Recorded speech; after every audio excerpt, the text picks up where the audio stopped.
ಒಂದು ಸಣ್ಣ ಪಟ್ಟಣದಲ್ಲಿ ರಾಹುಲ್ ಎಂಬ ಹುಡುಗನಿದ್ದನು. ಅವನಿಗೆ ಮೊಬೈಲ್ ತುಂಬಾ ಇಷ್ಟ. ಬೆಳಿಗ್ಗೆ ಎದ್ದ ಕೂಡಲೇ ಮೊಬೈಲ್ ಹಿಡಿದು ಆಟ, ವಿಡಿಯೋ, ರೀಲ್ಸ್ ನೋಡುತ್ತಿದ್ದನು. ಶಾಲೆಗೆ ಹೋದರೂ ಮನಸ್ಸು ಪಾಠದಲ್ಲಿರಲಿಲ್ಲ. ಮನೆಗೆ ಬಂದ ಕೂಡಲೇ ಮತ್ತೆ ಮೊಬೈಲ್. ಒಂದು ದಿನ ಅವನ ಶಿಕ್ಷಕಿ ಪರೀಕ್ಷೆಯ ಫಲಿತಾಂಶ ನೀಡಿದರು. ರಾಹುಲ್ ಅಂಕಗಳು ಕಡಿಮೆ ಬಂದವು. ಅವನು ತುಂಬಾ ದುಃಖಪಟ್ಟನು.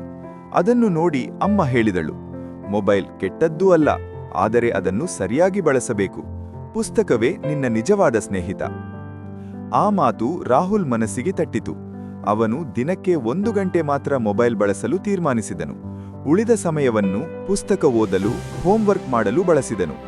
ಕೆಲವು ದಿನಗಳಲ್ಲಿ ಅವನಿಗೆ ಪಾಠಗಳು ಸುಲಭವಾಗಿ ಅರ್ಥವಾಗಲು ಶುರುವಾಯಿತು.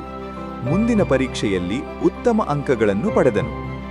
ಅವನಿಗೆ ಅರ್ಥವಾಯಿತು, ಮೊಬೈಲ್ ಮನರಂಜನೆ ಕೊಡುತ್ತದೆ, ಆದರೆ ಪುಸ್ತಕ ಜ್ಞಾನ ಕೊಡುತ್ತದೆ.